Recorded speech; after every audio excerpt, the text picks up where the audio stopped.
Hey guys, tonight we're diving into the world of medieval peasants and why they were the ultimate underdogs of their time. Imagine living in a world where your entire life is dictated by the patch of dirt you were born on, and the guy in the fancy castle decides if you eat or starve. Yeah, not exactly the dream gig. Before we get too cozy, take a moment to like the video and subscribe, but only if you genuinely enjoy what I do here. And hey, drop a comment with your location and local time. It's always cool to see where you're tuning in from. Now dim the lights, maybe turn on a fan for that soft background hum, and let's ease into tonight's journey together. Picture this. It's a crisp morning in medieval England, sometime around the 12th century. The sun's just peeking over the horizon, painting the thatched roofs of a small village in shades of gold. You catch the faint clang of a blacksmith's hammer in the distance, the lowing of cattle, and the chatter of villagers stirring to life. The air's thick with the smell of wood smoke, damp earth, and just a hint of manure nature's finest perfume. In the heart of the village stands the manor house, a hulking stone beast that looms over the cluster of humble cottages like a stern parent keeping watch. This is the Lord's domain, the guy who calls the shots around here. Now let's pull back the curtain on this little scene and look at the bigger picture. This village isn't just some random dot on the map, it's a cog in the giant creaky machine of feudalism. This was the system that ruled medieval Europe, a setup where land was everything. Wealth, power, survival, it all boiled down to who controlled the dirt. At the tippy top of this pyramid sat the king, the big boss, who in theory owned every blade of grass in the kingdom. But running a whole kingdom solo, that's a tall order. So he doled out chunks of land to his favorite nobles, lords, and barons who pinky swore their loyalty and promised to send knights his way when the going got tough. These nobles, though, weren't about to get their hands dirty. They passed smaller slices of land down to vassals' knights or lesser nobles who pledged their swords and service in return. And then at the very bottom of this not-so-fun food chain were the peasants. These were the unsung heroes who actually worked the land, coaxing wheat from the soil and keeping the cows happy so everyone else could eat. Without them, the whole system would have crumbled faster than a stale biscuit, but don't expect anyone to throw them a parade. So how did this all shake out in daily life? Let's wander back to that village for a closer look. You're standing on a muddy path, chickens clucking around your feet, watching as folks shuffle out to the fields. The cottages are simple wattle and daub walls patched with straw roofs, thatched so thick they look like bad haircuts. Inside, it's a one-room deal, a smoky hearth in the middle, a wobbly table, maybe a stool or two. Beds, just straw pallets on the floor where the whole family piles in like a medieval sleepover. Compare that to the manor house stone walls, glass windows fancy, and a private chapel for the Lord to pray for his soul while you're praying for a better harvest.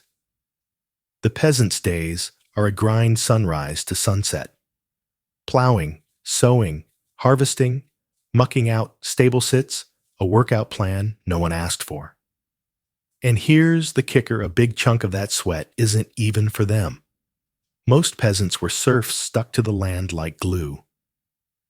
They owed the Lord days of labor each week, tending his fields, fixing his fences before they could touch their own tiny plots. Come harvest, they handed over a fat share of their crops as rent, plus extra taxes for the privilege of existing. Want to grind your grain? That's the Lord's mill, and it'll cost you. Need to bake bread? His oven, his fee. It's like the world's worst subscription service. No cancellations allowed. Feeling curious about how this all connects, stick with me because this rigid setup is the backbone of why peasants couldn't catch a break. The feudal hierarchy wasn't just a ladder, it was a steel trap. The king's spot at the top, divine right baby. He was God's pick, and the whole social order was supposedly part of the heavenly plan. Nobles stayed noble because their bloodlines were blessed, and peasants, well, you were born low, so you stayed low. Suggesting otherwise was less career move and more straight to the dungeon. Social mobility, not a thing. Your resume was the calluses on your hands, and your LinkedIn profile was a dirt smear on your tunic. Here's a quirky tidbit to chew on. In some places, the Lord could claim the right of the first nightius prime noctis getting cozy with a peasant bride before her groom did. Historians bicker over how common this was, but even the rumor of it screams power imbalance. Imagine that wedding toast to the happy couple and the lord who crashed the honeymoon. Meanwhile, the peasants were nickel and dimed for everything else. Marriage fees, market tolls, even a tax to use the Lord's bridge. It's like they couldn't sneeze without owing someone a penny. Now let's pause for a scholarly moment. Not all historians agree on how cookie-cutter this feudal system was. Some say it was a neat pyramid everywhere you went. Others argue it was more like a patchwork quilt, different rules, different vibes depending on the region. In parts of France, peasants might snag a bit more freedom, maybe even own a scrap of land. In England, tougher luck serfdom was the default setting. Either way, the peasants were still the ones holding up the whole shaky structure. So why does this matter? Because this hierarchy wasn't just about who got the best seat at the table. It set the stage for oppression that went bone deep. Picture yourself as a peasant, your vital sure, but treated like part of the scenery.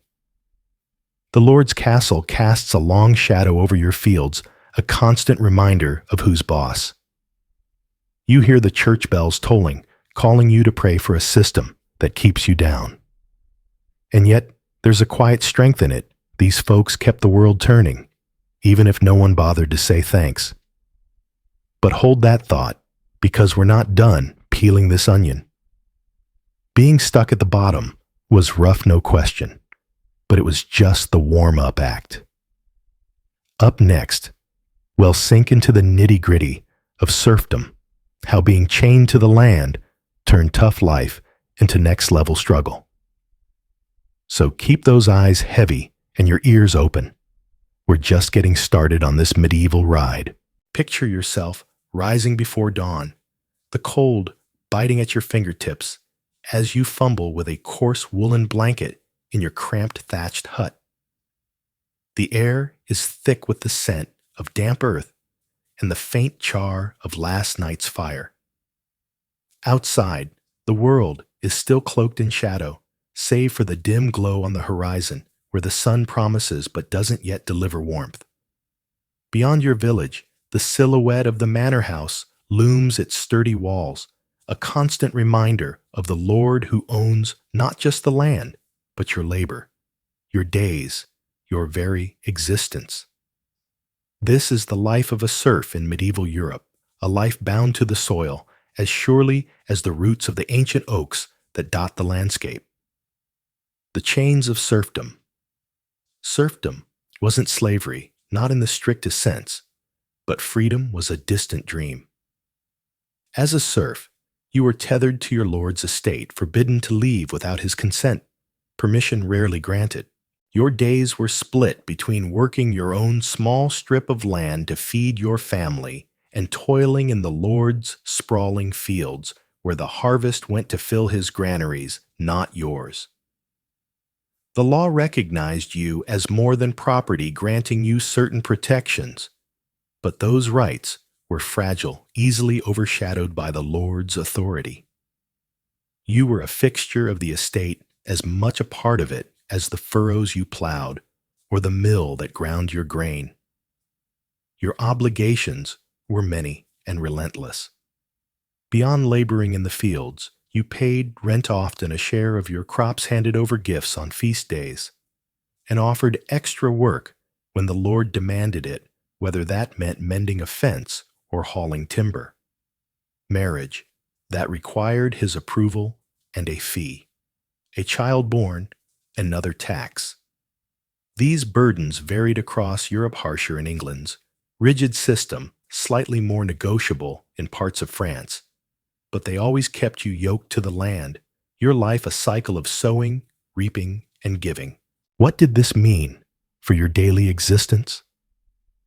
Let's step into those muddy fields and feel the weight of a serf's world where every sunrise brought not hope, but the certainty of more toil.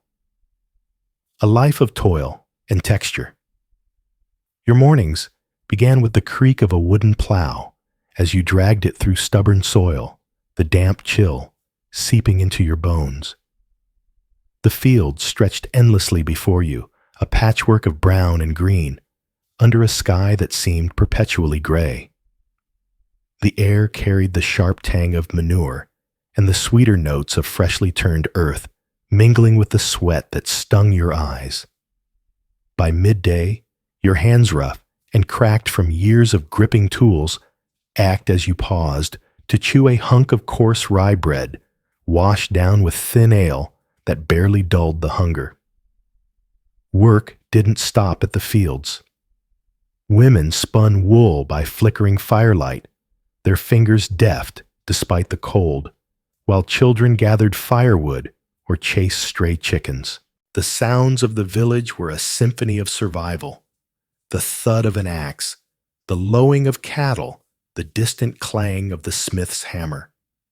At night, you returned to a hut that smelled of smoke and stew, its walls patched with mud and straw, offering little shield against the wind that howled through the cracks. Yet amidst this grind, there was life.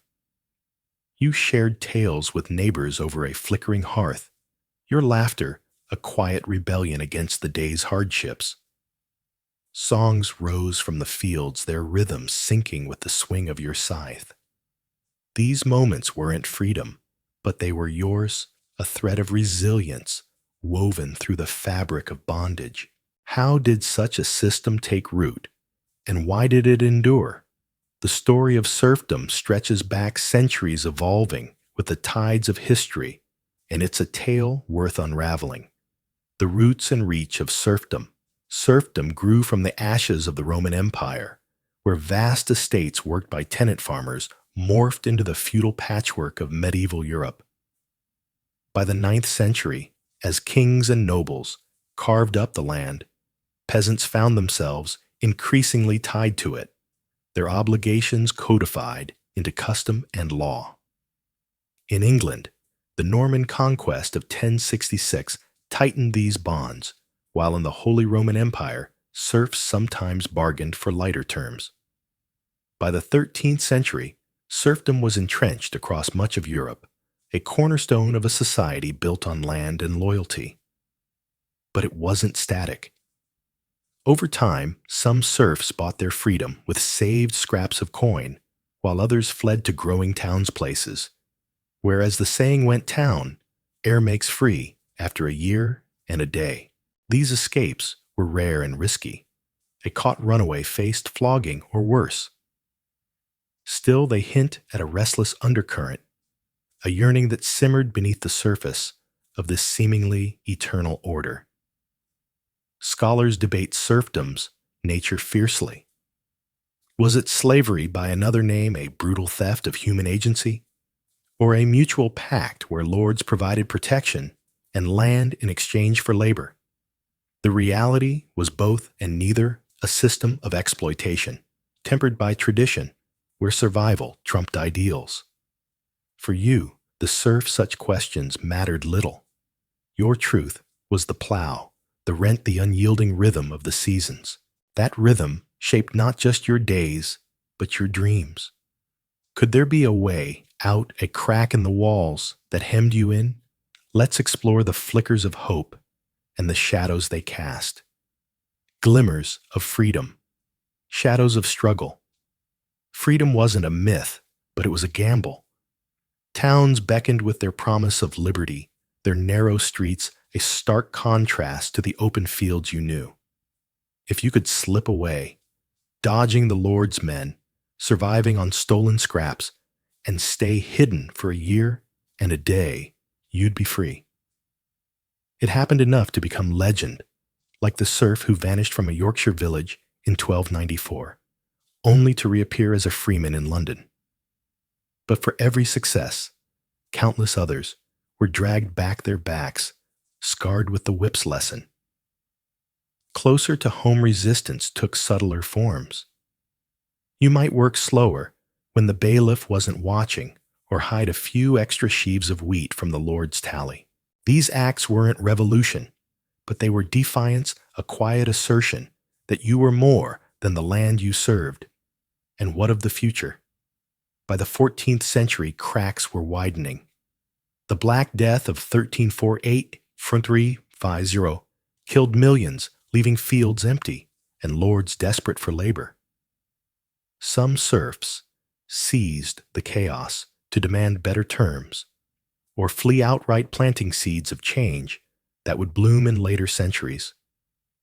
But for now, in the heart of the medieval world, your fate remained tied to the manor's shadow. As the sun dips below the horizon, casting golden streaks across the fields, you trudge home, the weight of the day heavy on your shoulders. But there's more to this story, darker burdens yet to unfold. The economic chains of serfdom, the taxes and rents that squeezed you dry, were as binding as any law. What did they mean for you and your kin? That's a tale for our next chapter, one of struggle, survival, and the faint stirrings of a world on the brink of transformation. Join me there, won't you? The first light of dawn creeps over the horizon, painting the sky in hues of pink and gold. In the small medieval village, the air is crisp, carrying the scent of dew on grass and the faint smoke from dying hearth fires. You stir from your palate the straw beneath you prickling through the thin blanket. Your body aches from yesterday's labor, but there's no time to linger. Another day of relentless work awaits, and the manor house in the distance stands as a stark reminder of the burdens you bear. As a peasant in medieval society, your life is defined by economic obligations that weigh heavily on your shoulders. The land you till is not your own. It belongs to the Lord, and for the privilege of working it, you must pay dearly. Rent is due, often in the form of a significant portion of your crops or livestock. This leaves you with barely enough to feed your family, let alone save for the future. But rent is just the beginning. You are also bound by labor obligations.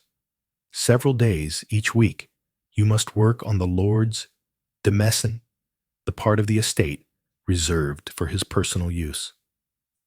This week work consumes precious time that could be spent tending your own small plot. The fields stretch out before you, endless rows of wheat and barley, their golden heads swaying in the breeze. Your hands, calloused and rough, grip the wooden plow as you guide it through the stubborn soil. The sun beats down sweat, trickling down your back, mingling with the dirt that clings to your skin. But the demands don't stop there. The Lord imposes tallages, arbitrary taxes that can be levied at any time.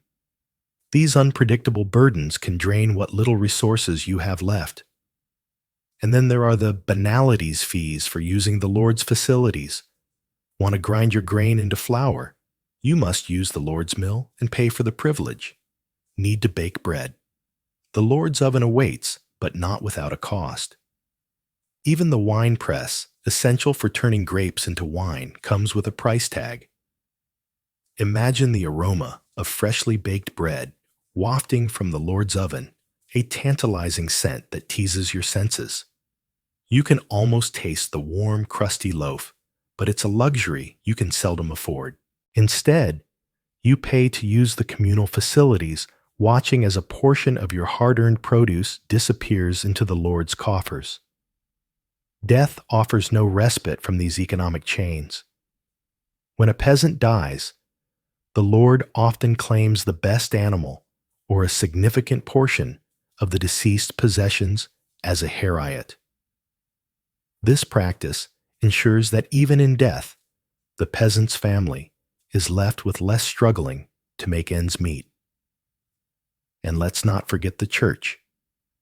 As a devout member of the community, you are expected to pay tithes, typically 1/10 of your produce, to support the local clergy. In years of bountiful harvest, this might be manageable, but when the crops fail and famine looms, the tithe becomes a crushing burden. The church, with its towering spire and ornate stained glass, stands as a symbol of both spiritual solace and economic strain. The legal system offers little protection against these demands. The laws are crafted by and for the elite, ensuring that any challenge to the status quo is met with swift and severe punishment. The threat of eviction from your land or physical violence hangs over you like a dark cloud, compelling you to comply no matter how unjust the demands. Picture yourself trudging home after a long day in the fields, your clothes caked with mud and sweat. The exhaustion is etched into every line of your face, your muscles screaming for rest.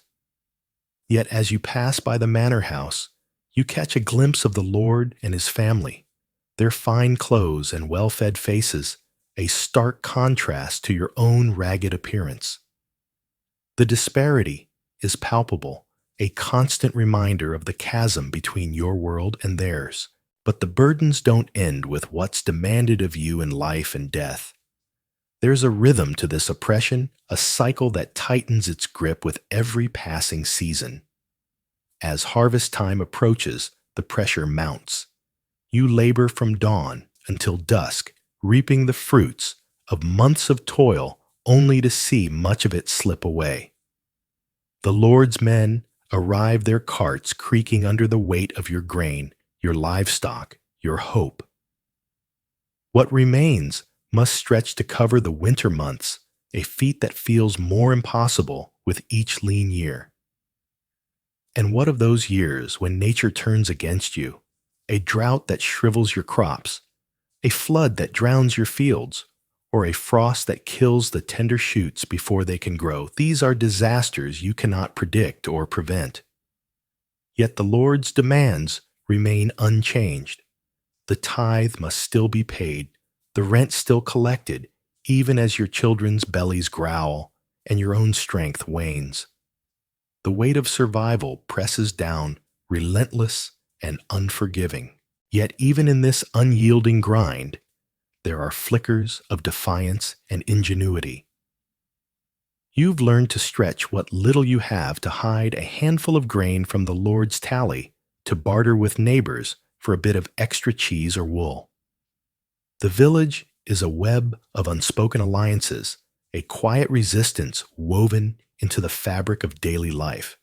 You share tools, trade labor, and whisper warnings of the Lord's latest whims. It's not rebellion in the grand Cincino clashing swords or burning manors, but a stubborn refusal to be entirely broken. Sometimes you find solace in the small victories. A bumper crop that lets you keep a little more for yourself, a kind priest who looks the other way when the tithe falls short, or a day when the Lord's overseer is too distracted to notice your absence from the domain. These moments are rare, fleeting, but they fuel your endurance. They remind you that beneath the mud and sweat, there's a spark that refuses to gutter out. As the seasons turn, so too does the story of your struggle. The economic burdens are a heavy yoke, but they're not the only chains that bind you. What happens when you dare to question these demands, when you seek justice in a world that offers none? In the next section, we'll step into the shadowy realm of medieval law, where the scales of justice tip firmly against you. How did the legal system ensure your servitude? What punishments awaited those who dared to resist? Join me as we unravel the next layer of this relentless tapestry, where power is law and the peasant's voice is but a whisper in the wind. Introduction to legal oppression. Picture this: the dawn breaks over your village, casting a faint glow on the thatched roofs and muddy paths. You're a peasant, your hands rough from years of toil, your life dictated by the land and the Lord who owns it.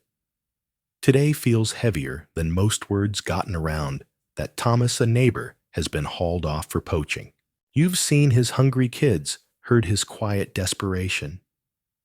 But in medieval society, the law doesn't care about hunger. It's a tool, sharp and unforgiving, designed to keep you in your place. The lack of legal rights. Let's start with the basics. You as a peasant had almost no legal rights. The laws weren't written for you. They were crafted by the nobles for the nobles. Land, you couldn't own it outright. You worked it, sweated over it, but it belonged to the Lord. You paid rent in crops or labor, leaving you with no property to call your own. No way to borrow money. No chance to build a future. Want to leave the manor for a better life? Good luck. You needed the Lord's permission, and he wasn't in the habit of letting his workforce wander off. You were bound to the soil. Serfdom was your reality, not just a word. And it wasn't just about land. Your very life was locked in place. If your father plowed fields, you plowed fields. If he shoed horses, you'd spend your days at the anvil. The law didn't just limit your movement, it chained you to your station. Dreams of rising above. They were whispers in the dark, snuffed out by a system that didn't allow for fairy tales. Biased courts and justice. Now imagine you're in trouble. Maybe a cow wandered onto the Lord's pasture, or maybe he's accused you of something worse.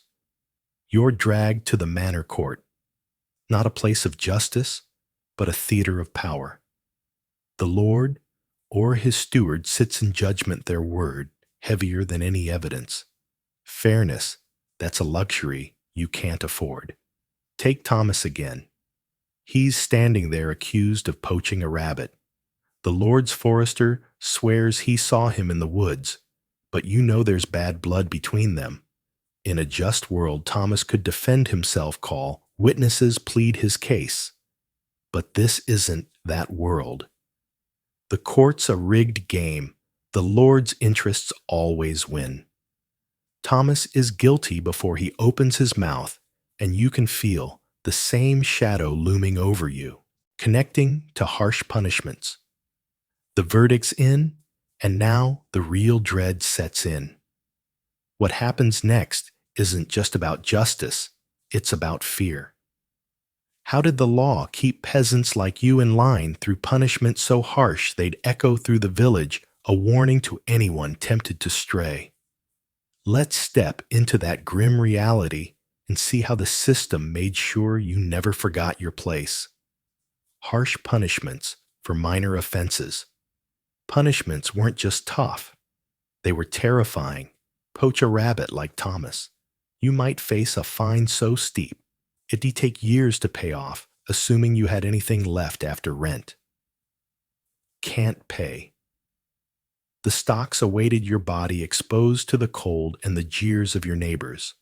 Steal a loaf of bread. You could lose a hand, rebel against the Lord. That's a noose around your neck, or maybe a branding iron on your skin. But the cruelty wasn't the worst part, it was the randomness.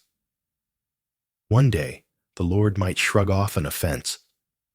The next, he'd crush you to set an example. You lived on a knife's edge, never knowing when mercy might turn to malice. That unpredictability was its own punishment, keeping you submissive, head down, always watching your step. The role of the church in legal oppression. You'd think the church might offer some relief, a glimmer of hope in this bleak world. But Noit was another layer of control. Priests preached that your suffering was God's will, that the Lord's power over you was divine. Question the system, and you weren't just breaking the law. You were defying heaven itself. Suddenly, you're not just a thief or a poacher. You're a sinner, a heretic with eternity hanging in the balance. The church had its own courts, too. Step out of line work on a holy day, curse too loudly, love the wrong person, and you'd face their judgment. These ecclesiastical courts were as biased as the manners, their punishments, just as brutal excommunication, public penance, or worse. Caught between the Lord's law and God's, you had nowhere to run, connecting to the wider system. As the day fades and you trudge home, the weight of it all presses down, court's punishments, the church all working together to trap you. But was this just about the law? Or was there something bigger at play? What about your place in the world beyond the manor walls? Could you ever break free from this suffocating order? In the next section, we'll peel back another layer. The rigid social hierarchy that defines your life and the faint, fleeting chances to climb out of the muck. Stick with me as we uncover what held you down and what little hope there was to rise. The sun hangs low in the sky, casting long shadows across the rutted path that winds through your village. You pause in your work, wiping sweat from your brow with a calloused hand, and watch as a nobleman rides by on a magnificent steed. His cloak billows behind him, embroidered with threads that shimmer like gold in the fading light. The horse's hooves kick up dust that settles on your worn tunic, a stark reminder of the chasm between his world and yours. In this moment, the weight of your station presses down on you, heavy as the plow you push through unyielding soil. You are a peasant, bound not just to the land, but to a life from which there is no escape. The feudal hierarchy was a rigid structure, a pyramid with the king at the apex, and peasants like you forming the broad base. Each layer depended on the one below, and movement between them was as rare as a comet streaking across the night sky. Nobles were born to rule, knights to fight, and peasants to toil. It was a system ordained by Godor, so the priests proclaimed from their pulpits, their voices echoing off stone walls, adorned with images of saints and sinners. Your place was fixed at birth, a fate sealed by the accident of your parentage. If your father was a serf, you too would be a serf tied to the same plot of land, beholden to the same lord. There was no ladder to climb, no path to a better life. Education, that golden key to unlocking doors in later centuries, it was a luxury reserved for the elite. You learned what you needed to survive, how to sow and reap, how to mend a fence or thatch a roof. Books were as foreign to you as the distant lands they described, their pages filled with mysteries you'd never unravel. The quill and parchment belonged to monks and scribes, not to hands roughened by the earth. Now let's pause here and imagine the sheer monotony of it all. But don't worry, we'll spice things up with a quirky little detail in just a moment, something to make you smirk at the absurdity of this medieval trap. Stick with me as we peel back another layer of this dusty, unchanging world. Did you know that even your clothing was a marker of your station? Sumptuary laws, these actual rules about what you could wear, decreed the fabrics and colors permitted for each class. Peasants like you were stuck with coarse wool or drab linen, while the nobility flaunted silks and furs. Imagine a world where the very threads on your back were a chain binding you to your place. A peasant caught wearing a noble's finery could face fines or a public shaming paraded through the village like a fool who dared to dream. It's almost comical, ain't it? The idea that a scrap of velvet could threaten the order of the universe. But that's the medieval mind for you, obsessed with keeping every stitch in its proper place. Of course, there were whispers of those who defied the odds.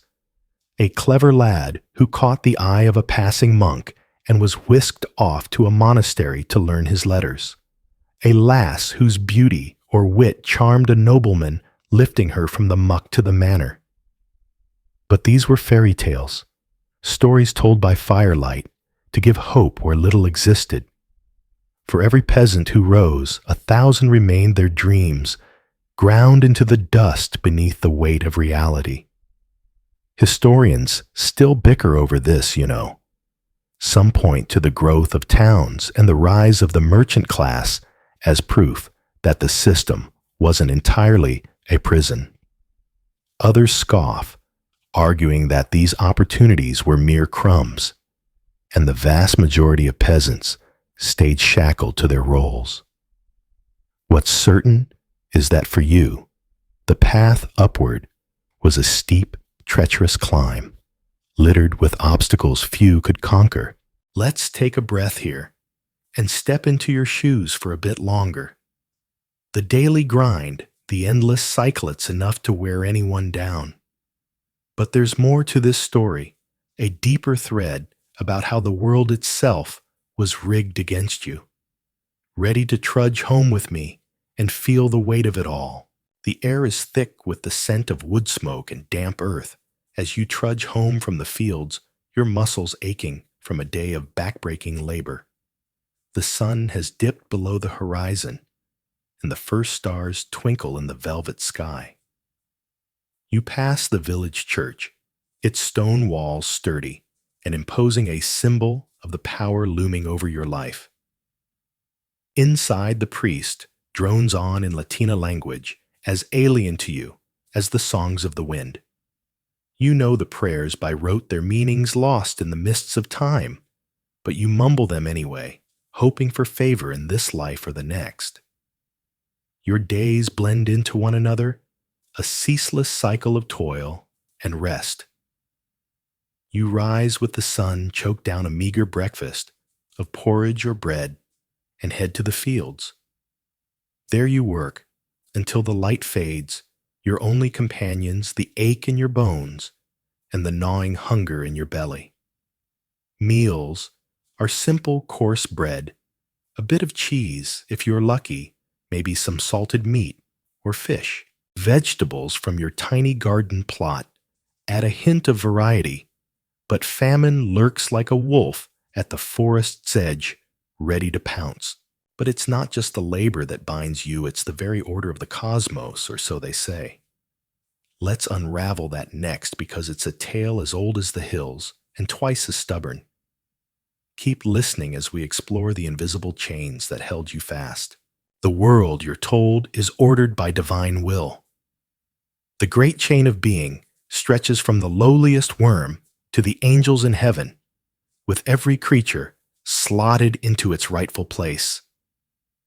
To question this is to question God Himself, sin that could damn your soul to eternal fire. So you bow your head and accept your lot, even as a quiet resentment simmers beneath the surface. The nobles, with their fine clothes and haughty airs, are as distant from you as the moon from the earth, their lives a mystery glimpsed only through the bars of your social cage. As you lay on your straw pallet, the night pressing in around you, you can't help but wonder what lies beyond your village. Tales of distant lands and great cities drift in, carried by peddlers and pilgrims. But they feel as fantastical as legends of dragons and fairies. Your world is small, hemmed in by the horizon, and the weight of your station anchors you to the ground. Yet in those quiet moments, before sleep claims you, you dream of a different life, one where the chains of social immobility snap and the sky becomes your limit. But dreams are fragile, aren't they, shattered by the harsh light of day. And as we'll see next, the educational void that swallowed the medieval world made sure those dreams stayed just that, fleeting wisps of hope in a sea of ignorance. Join me in the next section as we dive into the darkness that kept peasants like you in the shadows and the rare sparks that dared to flicker against it. You wake to the shrill cry of roosters piercing the stillness, the faint glow of dawn seeping through the warped wooden slats of your cottage. The air bites with a chill, thick with the musky scent of damp earth and the lingering ghost of last night's meager stew. You rise, your body groaning from yesterday's labor hours spent bending over a plow, coaxing life from stubborn soil. As a peasant in medieval society, your existence is a treadmill of survival, each day blurring into the next, with no promise beyond the harvest's yield. Education.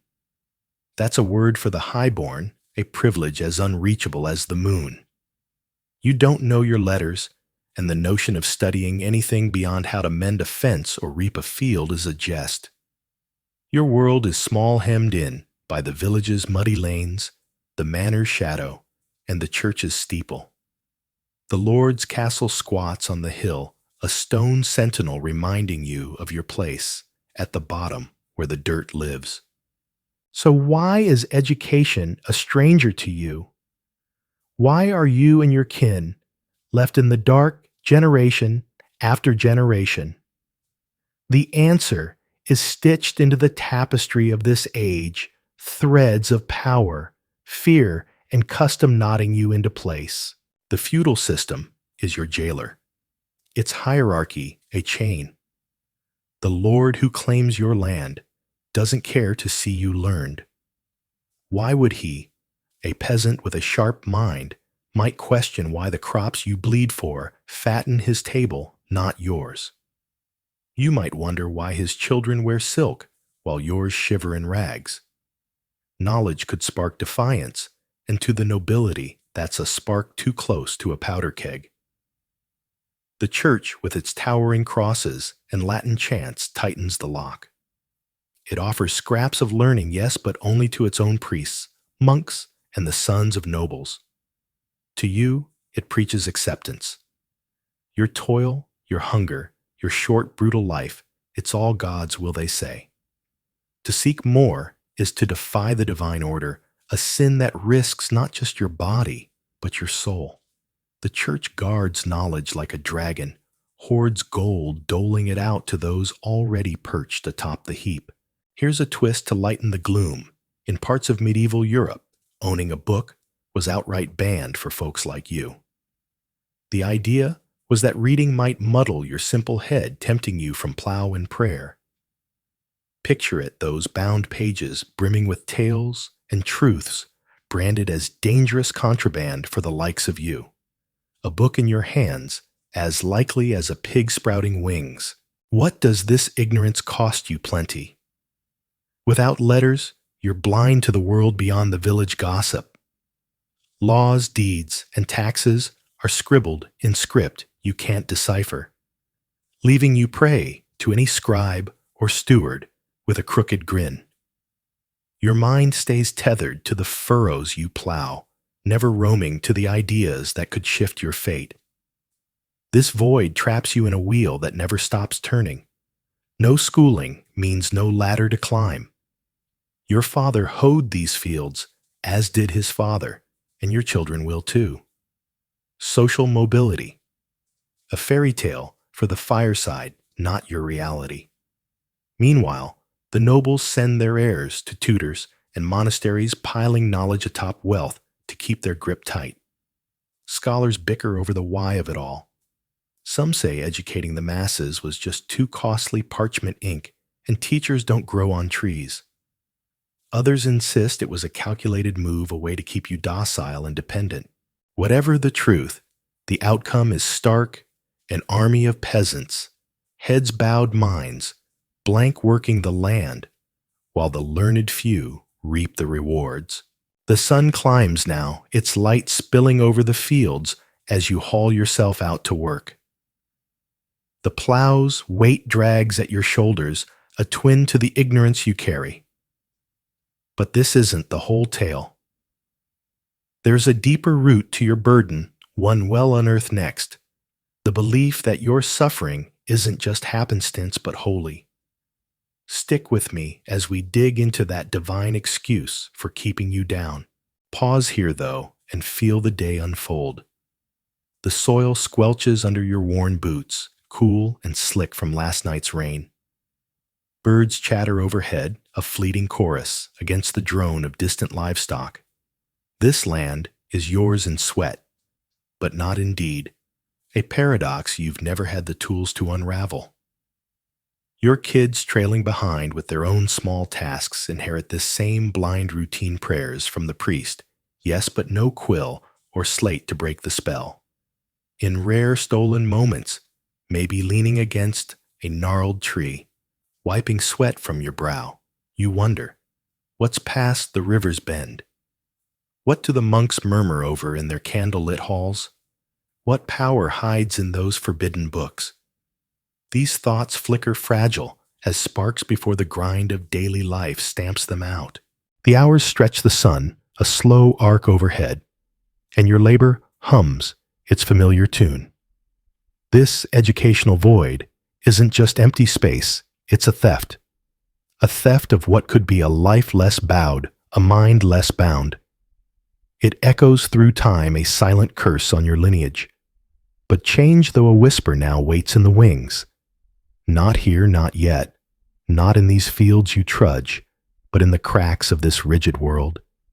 Next, well, chase that whisper, exploring how the church spun your misery into God's plan, and how a few bold souls began to question it.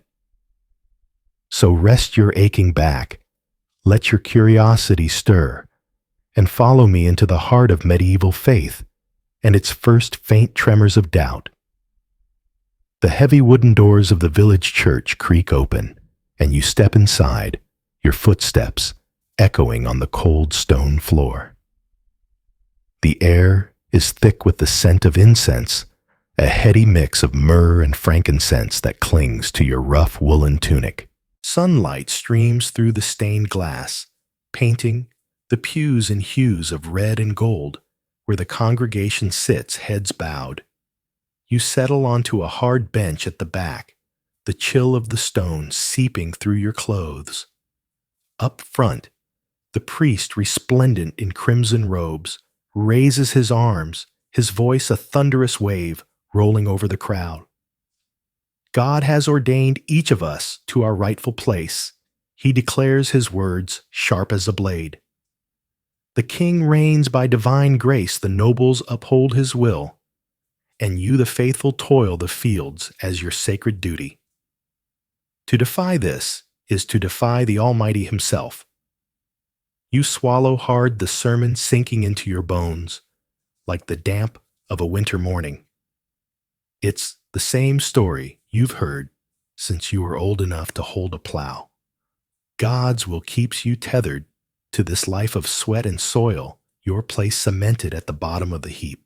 They call it the great chain of being a grand cosmic ladder, stretching from heaven to earth with every soul slotted into its proper rung.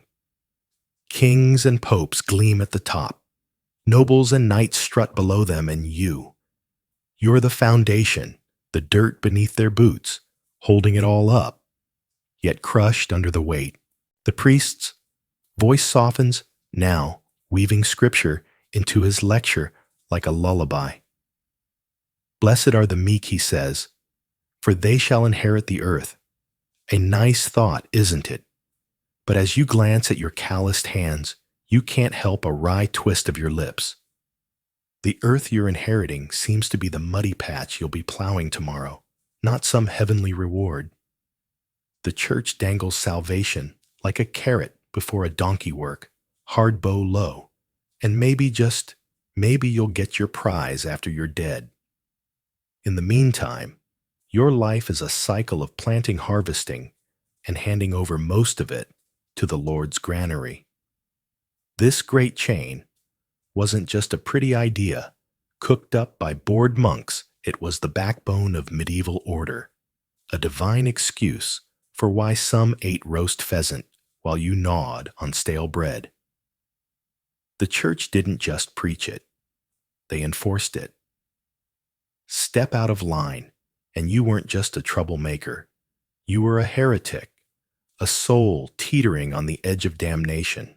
Take poor Alice of Kent, a widow who dared ask why her lord deserved half her crop when he'd never touched a scythe. The priest branded her a sinner, and the village shunned her. Her fields withered, her children went hungry, and the lesson stuck: question God's plan, and you'll pay dearly. But let's not lay all this at the church's feet. The nobility were just as eager to prop up this heavenly hierarchy. Picture the scene. The Lord's castle looms on the hill, its turrets piercing the sky like a crown. His banners snap in the wind, blessed by the bishop himself, a constant reminder that his power is as sacred as the altar.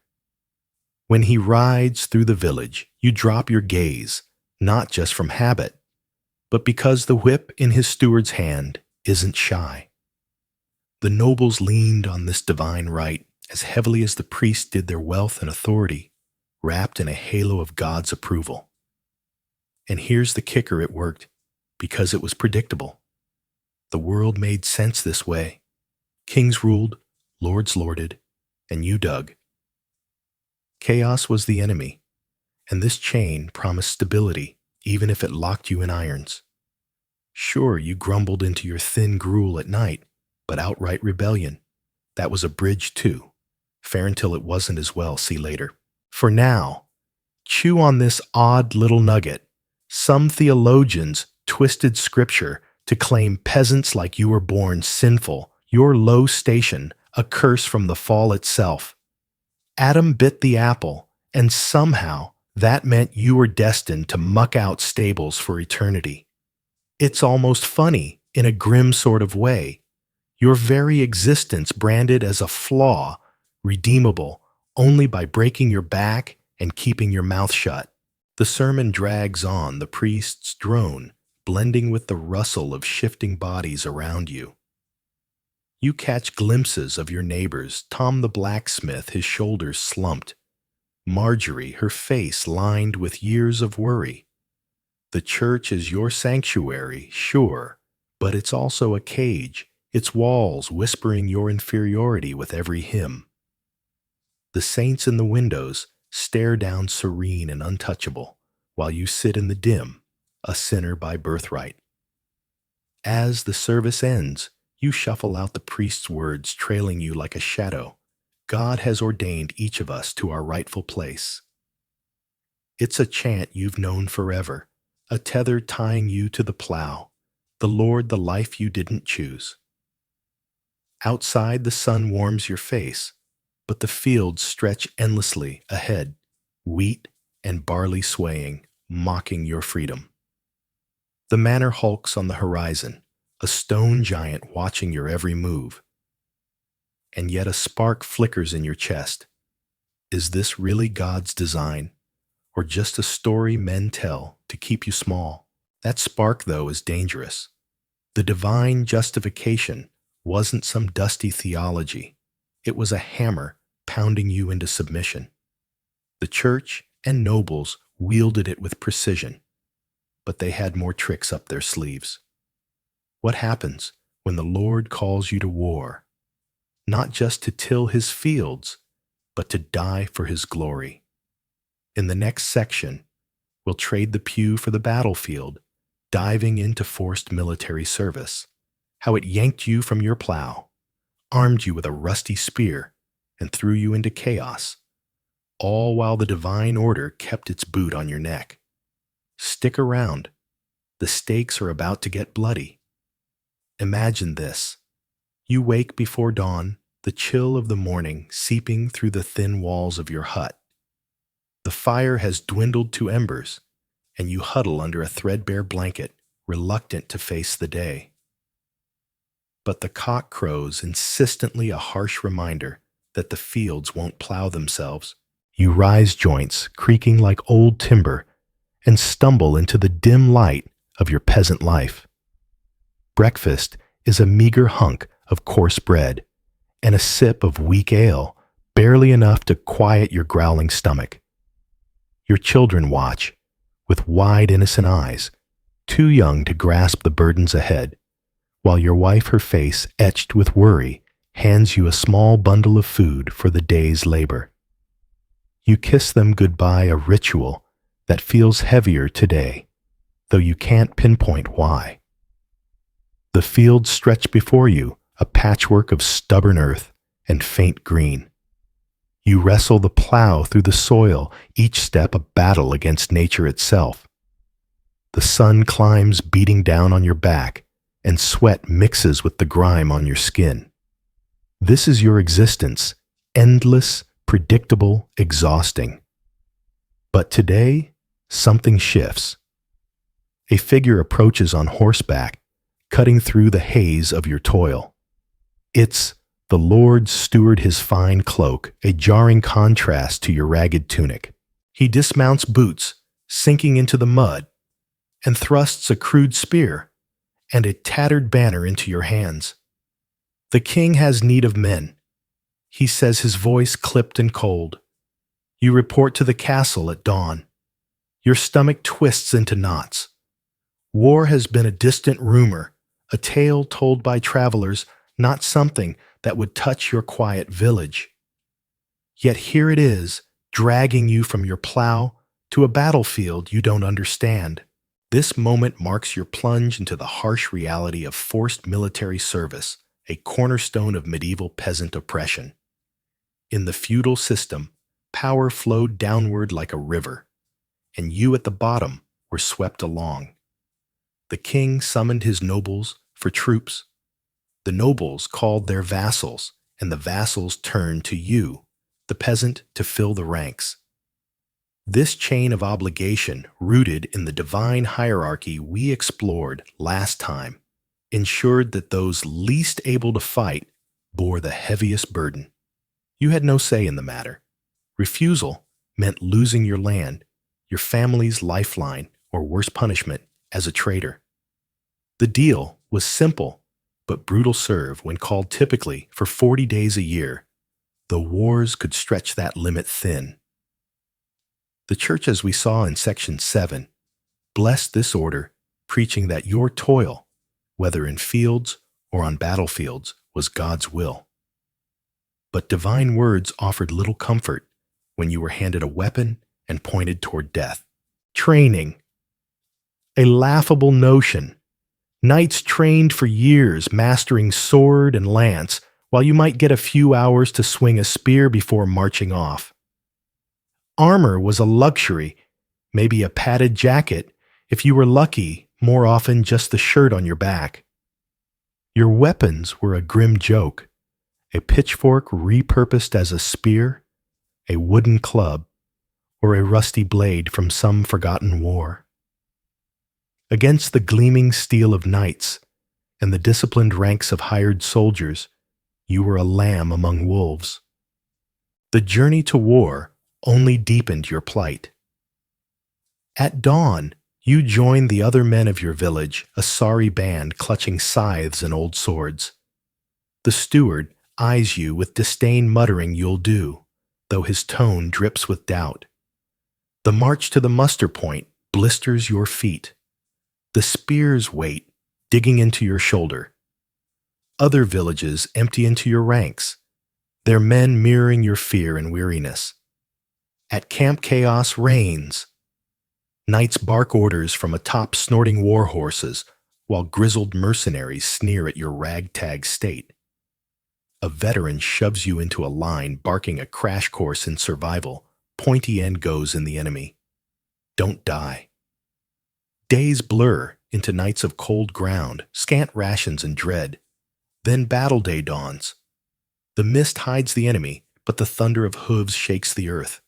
Your heart hammers as you grip your flimsy weapon, knowing you're the first to fall in this divine game of power.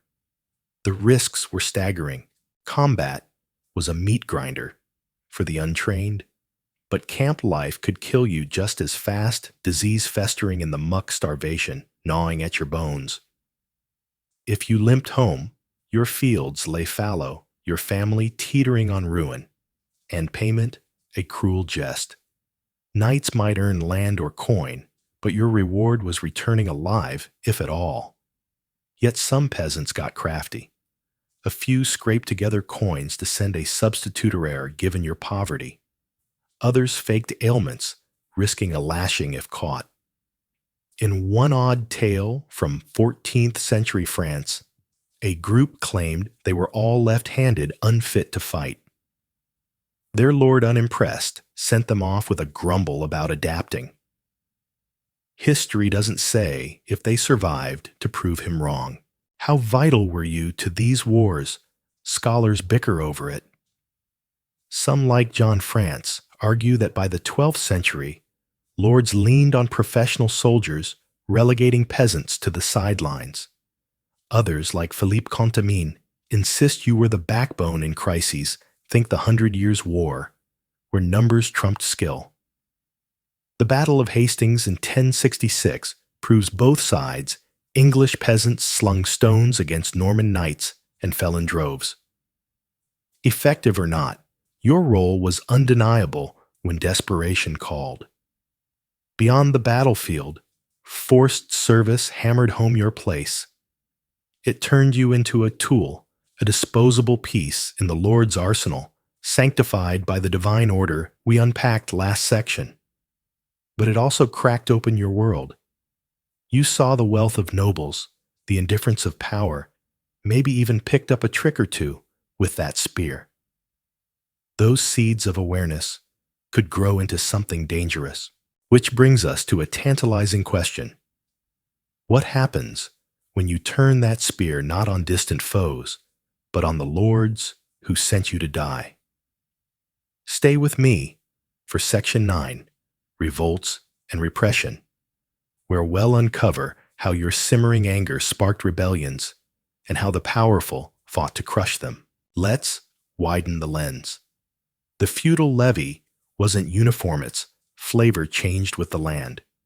In England, the Anglo-Saxon fyrd demanded all free men serve a tradition the Normans twisted into a peasant tax of blood. Francis Arirabon called every able body, but guess who trudged to the front? The Holy Roman Empires. Hirabon echoed the same piling, the load on the lowest rung. Sieges leaned on you too, not for glory, but for grunt work, digging trenches, hauling timber-building war machines. Your sweat, not your sword, often tipped the scales. Rarely valor paid off. A peasant at Agincourt in 1415 reportedly saved a knight and earned a plot of land of fairy tale amid the grim norm. More often you got quirks like the billhook, a farm tool turned weapon, which English peasants wielded with surprising grit in the Wars of the Roses. Still, these glimmers didn't erase the truth you were expendable. As you stagger home, body bruised and mind ablaze, questions gnaw at you. Why bleed for a lord who feasts while your children starve? Why bow to a system that sees you as less than human? These aren't idle thoughts. They're embers glowing hotter with every step. In our next section, Revolts and Repression, well fan those flames. How did peasants like you channel this rage into uprisings? What broke when you dared defy the divine order? Join me as we step into the fire of rebellion and the iron fist that met it. The sun sinks low, painting the sky, a bruised purple as you stumble home, your boots caked with the mud of some far-off battlefield. You've survived the lords, wore barely your body, a map of aches from wielding a spear you never wanted. The hut comes into view, its thatch sagging like your spirits, and you push open the door. Inside, the air smells of damp straw and despair. Your wife looks up, her face sharp with hunger, your children curled beside her, too quiet, their eyes too big. The Lord's tax collector came while you were gone, stripping your stores to nothing. You dropped the spear, its clatter swallowed by the silence, and feel the weight of it all settle into your bones. This isn't just exhaustion, it's a spark waiting to catch.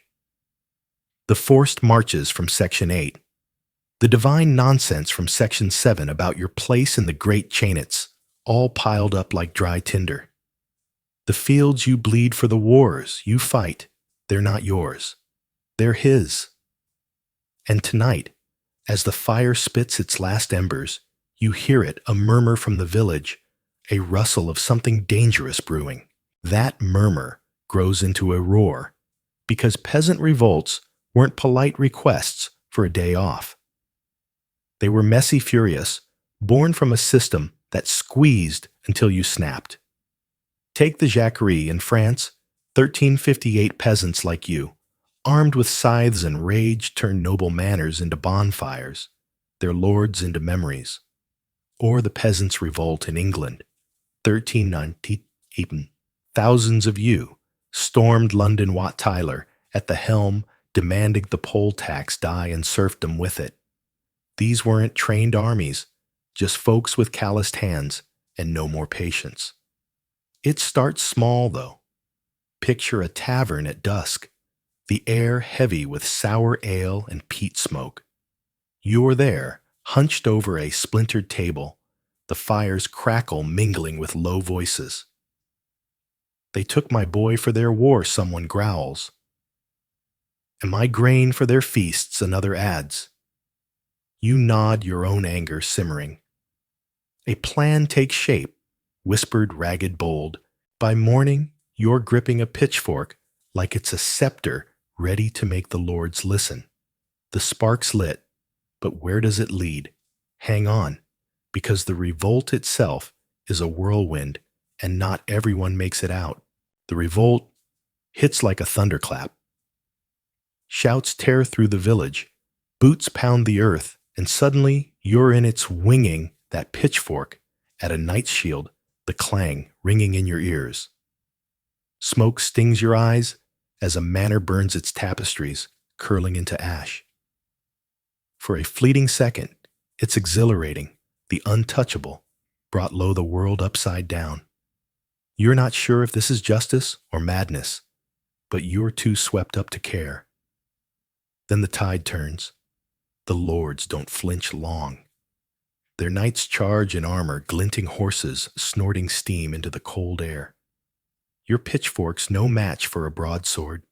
Your friends fall their cries, swallowed by the chaos. Wat Tyler's head rolls in London. The Jacquerie's leaders dangle from trees. The church joins the fray, priests, bellowing that rebellion's a one-way ticket to hell. Remember that divine justification, its back sharper than ever, cutting you down to size. What's left when the smoke clears?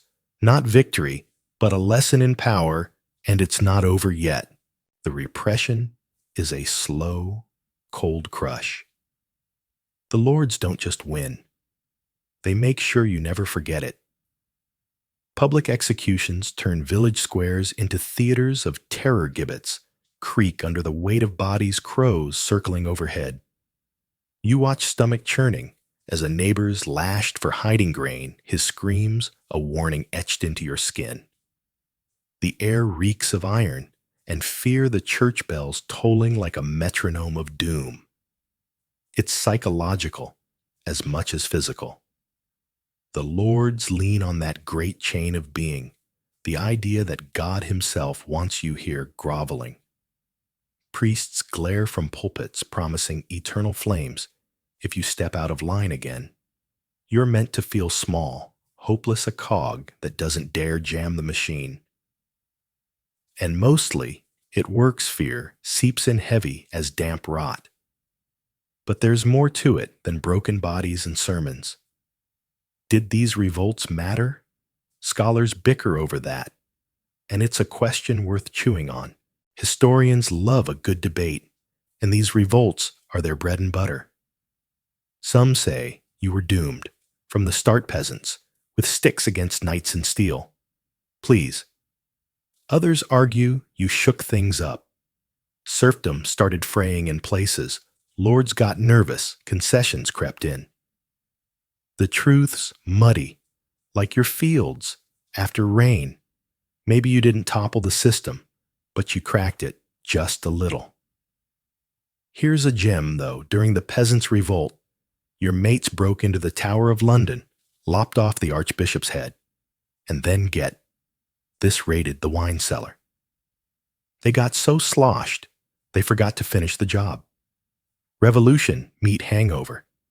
It's almost funny a reminder that even in fury, you were gloriously, messily human. So what's the fallout? The Lords tightened their grip, but something shifted, and it leads us right back to you. You're still here somehow. The revolt's ashes settle the gibbets empty, and you trudge back to your fields, plow in hand.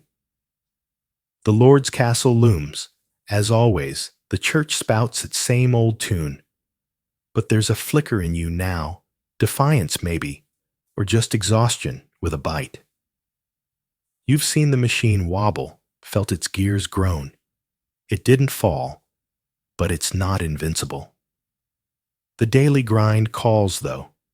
You'll bend your back again, dawn to dusk scraping by while the Lords feast. That's where we're headed next, into the muck of your everyday life, the quiet stubbornness that keeps you going. What was it like to toil endlessly, to cling to hope, when hope's just a whisper? Join me in Section 10 Daily Grinds, where we'll sift through the dirt and dreams of your world. The rooster's crow slices through the pre-dawn stillness, a rude alarm clock you can't snooze. You roll off your straw-stuffed pallet, the prickly strands jabbing through your thin blanket like tiny medieval acupuncture needles. The air in your hut is thick, with the scent of damp earth, and yesterday's fire now reduced to a faint wisp of smoke curling from the hearth. Outside the village stir-scows low, mournfully a dog barks at nothing, and the wind rattles the thatch overhead. Welcome to another day, and the glamorous life of a medieval peasant. You stumble to your feet, joints creaking like an old cart, and fumble into your tunic row patched and about as fashionable as a sack. Breakfast awaits a crust of bread so hard you could use it to hammer nails. Maybe a sliver of cheese if the mice didn't get to it first, and a gulp of ale that's more water than cheer. Your stomach rumbles a protest, but you've got bigger problems, like the endless list of chores waiting to grind you into the dirt. Step outside, and the village greets you with its usual charm. Mud squelches under your boots, the kind that clings like a needy friend. Cottages slump together, their walls a patchwork of straw and hope, while the Lord's manor looms on the Hillstone monument to your servitude. The air carries the sharp tang of manure and the distant clang of a smith at work. It's not exactly a postcard scene, but it's home. The fields are your battlefield, and dawn is your call to arms. You trudge down the path, joining the bleary-eyed ranks of your fellow peasants. The land sprawls before you, scarred with furrows and grudgingly fertile. Your weapon, a plow that's more splinter than tool dragged by oxen who look as thrilled as you feel. Together, you wrestle the earth, carving lines through soil that's as cooperative as a toddler in a tantrum. The sun climbs, and so does the ache in your back. Your hands blister around the plows, handles sweat beads on your brow, and every muscle screams for mercy. You pause, wiping your face with a sleeve that's seen better days, and catch the eye of a neighbor. Living the dream, aren't we, he mutters, spitting into the dirt. You snort lauders about the only thing you can afford. By noon, the heat presses down like a judgmental lord, and the flies start their relentless assault. You're not just farming. You're surviving a daily siege against the land, the weather, and the gnawing fear that one bad harvest could doom you all. It's noble work, they say. Noble for everyone but you, that is. Fields, done for. Now you turn to the livestock, Because who doesn't love a sequel to exhaustion? The cows need milking, their udders swollen, and their stares accusing. The pigs grunt, demands for slop, and the chickens scatter like they've got a vendetta. You haul water from the well bucket, sloshing arms trembling, and patch a fence with twigs and prayers. These animals are your lifeline milk eggs, the rare treat of meat, but they're also your jailers chaining you to this cycle. Then there's the Lord's little side gig. A few days a week, you're his unpaid laborer, tending his fields or fixing his walls while he sips something better than your watery ale. It's a delight, really, watching your sweat fatten his coffers while your own kids go to bed hungry. Skimp on this duty, though, and his bailiff's knock isn't far behind. Choices, choices.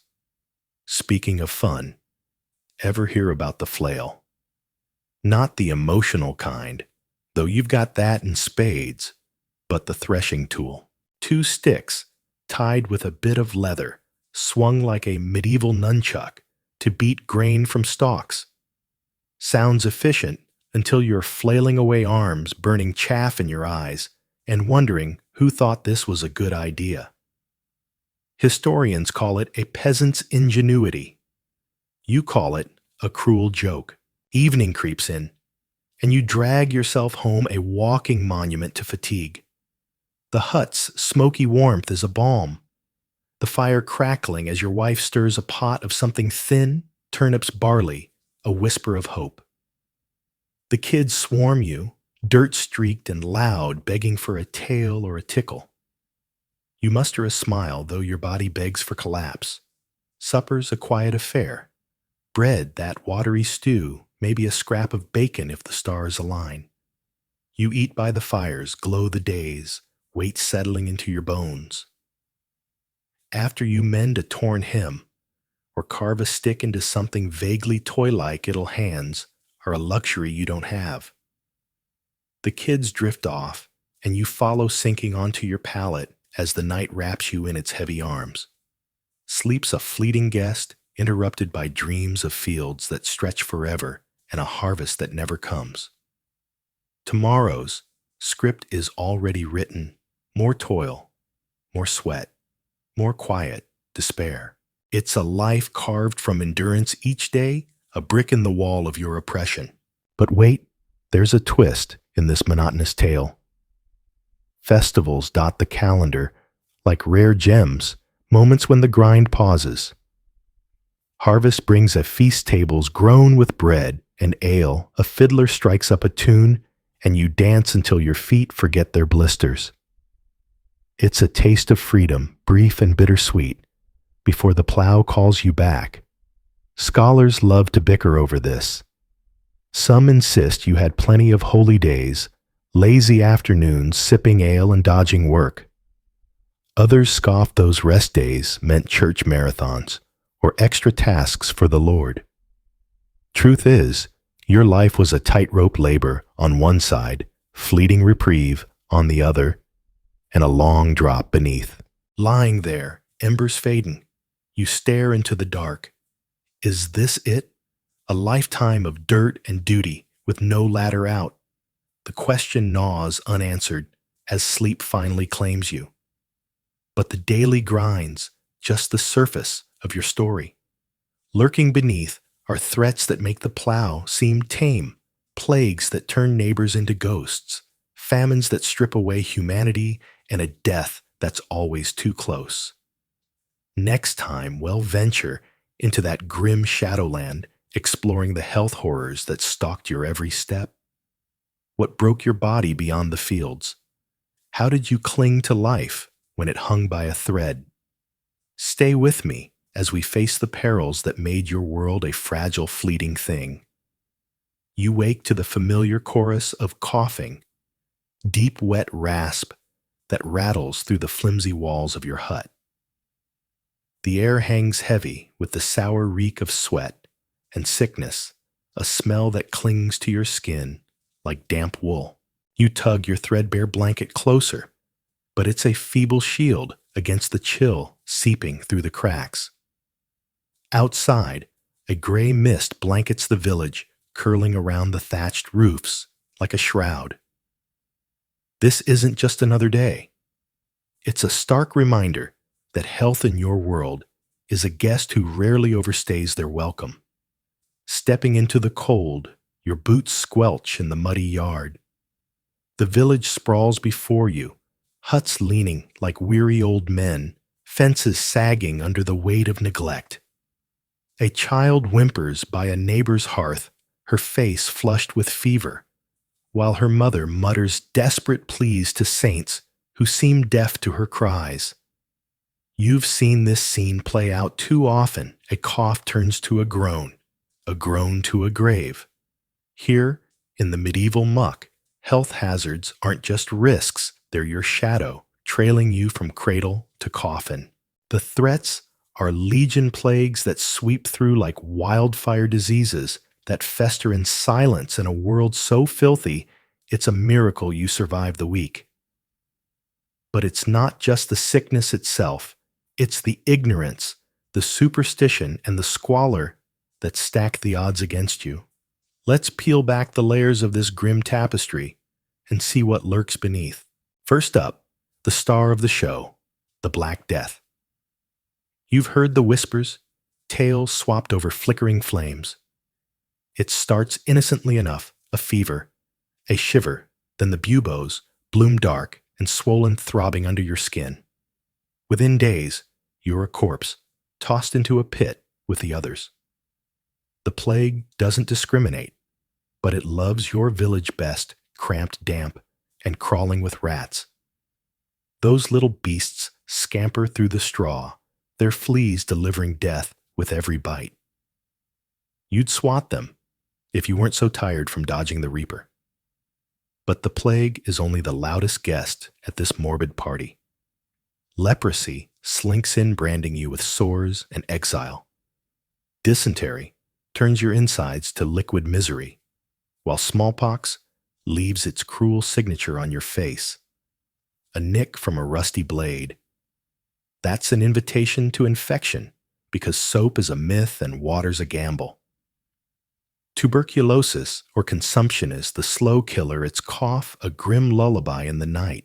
Every breath you take in your smoky hut is a roll of the dice, and the house always wins. These aren't just illnesses. They're a way of life woven into the fabric of your days. And as you dodge one threat, another waits in the wings, because surviving here isn't about curing, it's about enduring. So how do you fight back when the enemy's invisible and the healers are guessing? You'd hope for a Saviora wise healer with a cure, a priest with a miracle. But medieval medicine is less a science and more a roll of the bones. The village herb wife might brew you a tonic, but it's as likely to rot your guts as mend them. Bloodletting's the cure. Allslice a vein, drain the bad humors, and pray you don't bleed out. It's a treatment as precise as hurling a rock at the moon, yet you let them try. Because what else can you do? The church peddles its own remedies, a sprinkle of holy water, a saint's bone waved over your fevered brow. Saint Apollonia for your aching teeth, Saint Roach for the plague. But when the sores spread and the delirium sets and faith wavers, they call it God's wrath, but you've seen babes and sinners perish alike. Divine justice feels more like a cosmic shrug. And then there's the superstition, thick as the fog outside. Witches curse your crops, spirits haunt your dreams, and every illness has a sinister root, a rash, the devil's touch, a fit possession. The cure might be a prayer, an exorcism, or a torchlit hunt for the witch next door. Knowledge is scarce, fear is plentiful, and the line between healing and harm blurs into madness. It's a brutal dance disease on one side, desperation on the other. But the stage itself, your daily life, sets you up to fall. What's it like to live in a world where even the walls conspire against you? Your hut is a marvel of misery, walls of mud, and sticks a roof that weeps with every rain, and a dirt floor that's more bog than foundation. Mold furs the corners, fleas feast on your skin, and the fire's smoke stings your eyes. You share this paradise with rat slice, and a family packed tighter than grain in a sack. Privacy's a dream, and so is a good night's sleep. Sanitation's a jest. The latrines, a festering hole overflowing when the rains come. Most days you dig a pit, or let the fields take it. Your crops grow in filth, and so do you.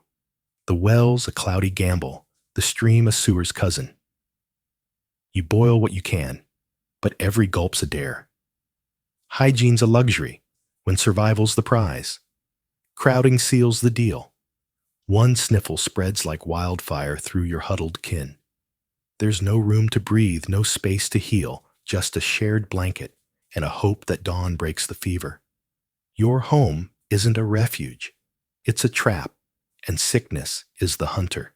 Yet, amidst this grime, there's a flicker of defiance, a stubborn spark that keeps you going. How do you cling to life when the odds are stacked so high? Here's a twist. When the harvest holds your tables, not half bad. Bread from coarse rye peas and beans a bit of cheese, it's simple, but it fuels you. Meat's a holiday guest, but eggs and fish sneak in now and then. It's a diet that could keep you hal if famine didn't lurk around the corner. A lean year starves you thin, and weakness invites every germ to the feast. Famine's the silent partner to disease, a tag team that flattens villages. The church bells toll the graves, multiply, and you tighten your belt praying for spring. But you're a tough one, scarred yes, but standing. You lean on the seasons, the neighbors, the sheer grit that says you won't go quietly. The fire crackles as night falls, casting shadows that dance with your fears. The coughs of your kin fill the air, a grim symphony of survival. But this tale's not done. Health hazards are just the beginning. What binds you tighter than sickness or squalor? Step into the next chapter, where we'll unravel the customs and beliefs that chain you to this life, pulling you deeper into the medieval mire.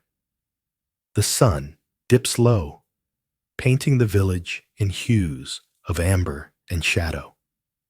You stand in the square, where the day's bustle hums. Around you, the creak of cartwheels, the chatter of voices, the earthy scent of damp soil underfoot. It's market day, and the stalls brim with life baskets of apples, sprigs of thyme, rough-spun wool. Children weave through the crowd, their giggles a fleeting melody, while a hawker's cry cuts through the din. This is your world, vibrant and familiar, yet it's a world that holds you fast, its customs and traditions wrapping around you like ivy on stone. You drift toward a lute player, perched on a barrel, his fingers coaxing out a tune older than the hills. It's a simple song, one your grandmother hummed, one her grandmother hummed before her. Each note stitches you into a story that's been told forever. You're a peasant, born to the plow, the loom, the endless cycle of labor. These aren't just melodies or tales. They're the glue of a culture that keeps you rooted, reminding you with every strum that this is your place and you'd best not dream beyond it. Let's pause here in the thick of this medieval village and peel back the layers of this cultural web. It wasn't just the Lord's whip or the tax collector's ledger that pinned you down. It was the very rhythm of life, the beliefs you were fed from cradle to grave. Born to toil wasn't a mere phrase.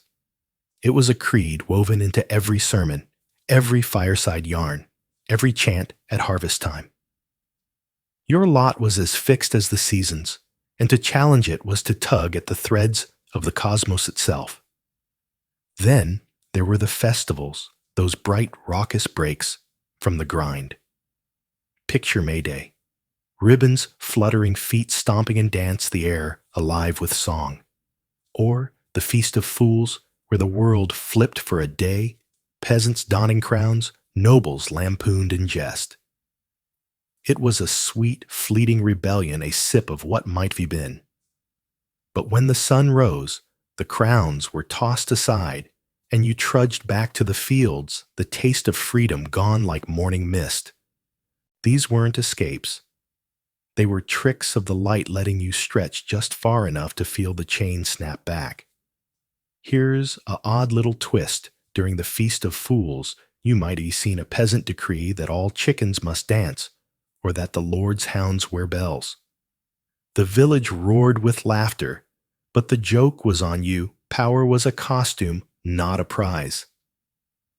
By nightfall, the Lord was back in his hall, and you were shoveling dung, the echo of your mock reign, a faint mocking whisper. Now let's turn to the church, that grand puppeteer of your soul. Its bells told your days, its priests shaped your thoughts. They spun a tale called the Great Chain of Being God, at the pinnacle kings and nobles below, and you, dear peasant, squatting at the base, a divinely ordained footstool. Your toil was sacred. They said your hardships a ladder to paradise. To grumble was to sin, to rise was to defy the Almighty. Oh, how neatly it all fit. The clergy in their silks and incense preached poverty's virtues, while their tables groaned with bounty. You'd have chuckled if you dared, but instead you knelt clutching your rosary, because eternity was a high stake and doubt a luxury you couldn't afford. The church didn't just rule your Sunday, it ruled your mind, gilding your shackles with holy promises. But the church wasn't alone in this game. Older currents ran beneath the surface, superstitions, as much a part of you as the dirt under your nails. You hung a horseshoe for luck-tossed salt to banish evil whispered charms against the night. These weren't trifles. They were your shield, a way to claw some control from a life that gave you none. And they tied you tighter to the old ways, to a world that feared change as much as it feared the devil. As the market winds down, you wander past the green, where a wedding feast spills into the evening. The bride's laughter rings out her groom, spinning her in a dance, their happiness a rare bloom. The tables sag with bounty roast boar, dripping fat bread, warm from the oven, ale sloshing in mugs. The air hums with spice and smoke, the clatter of cups a merry din. For a night you're lost in it, the weight of tomorrow forgotten. But even this joy has strings. Marriages here weren't for love. They were contracts forged by need, sealed by custom. You wed who the village chose, when the village chose, tying your fate to another's in a knot of duty.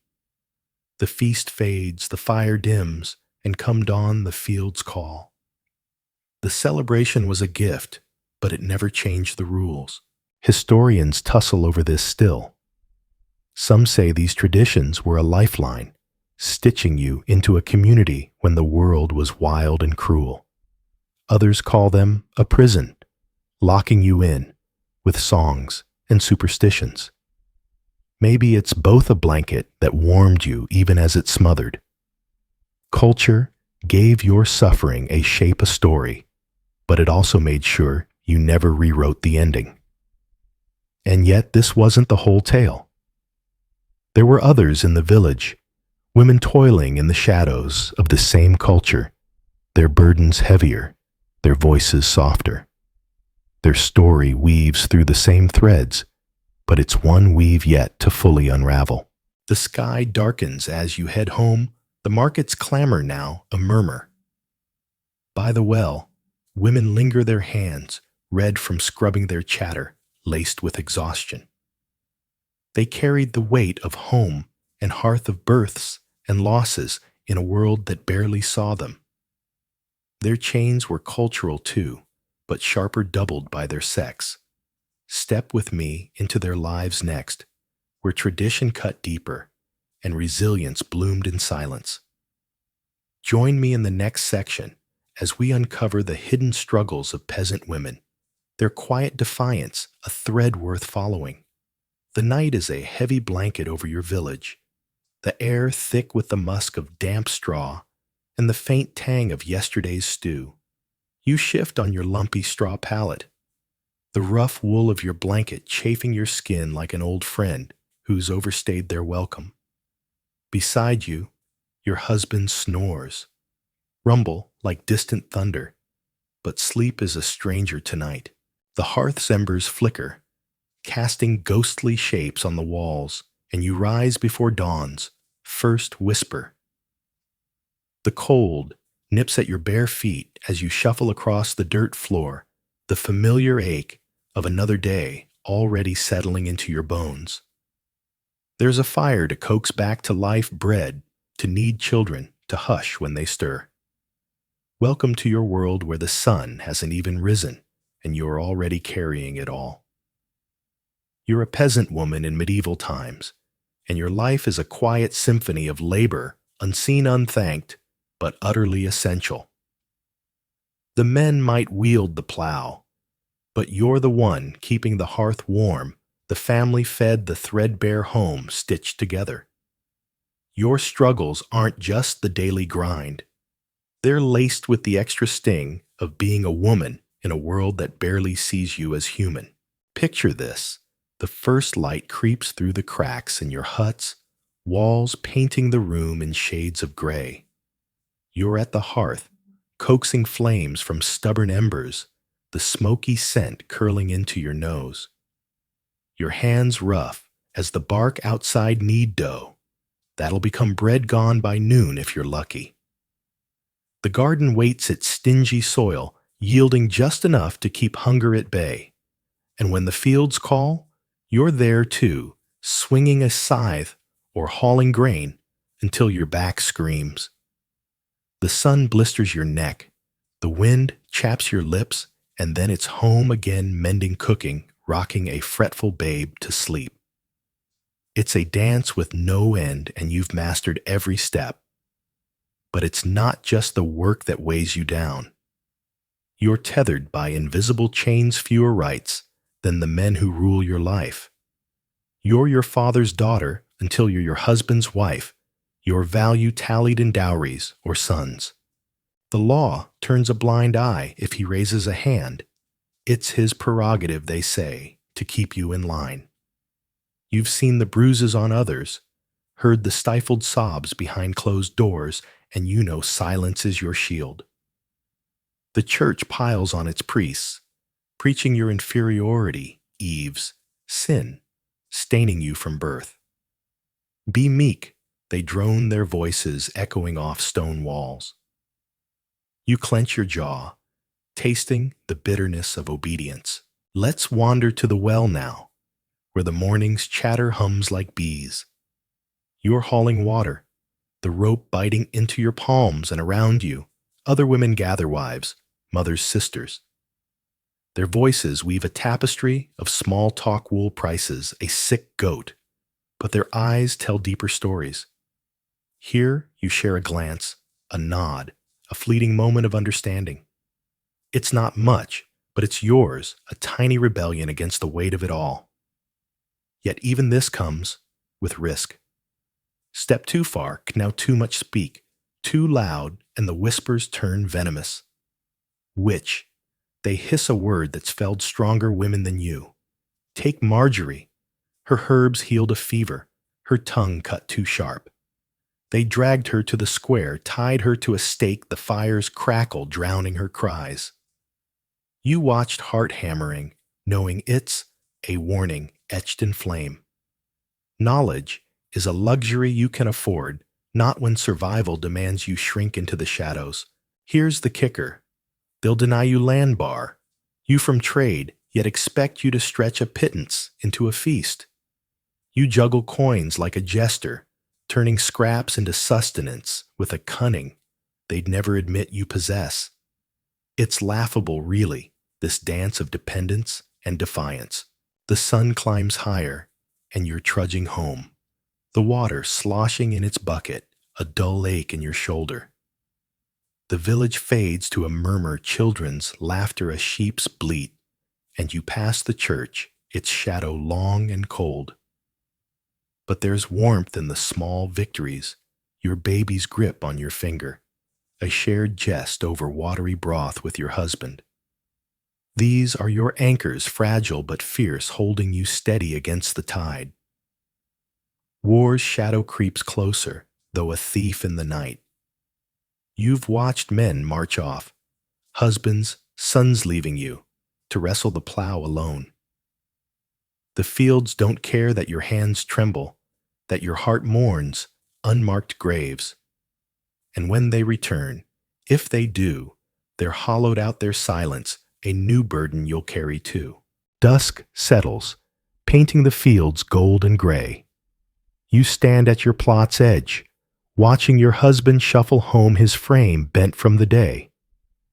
But there's a rustle on the wind hooves, banners, the Lord's men summoning another fight.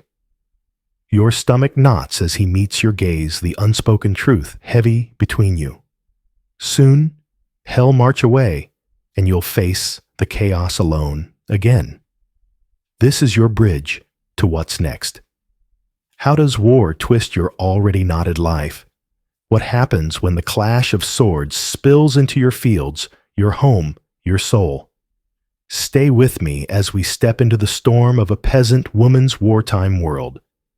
The village lies in ruin, a skeleton of its former self.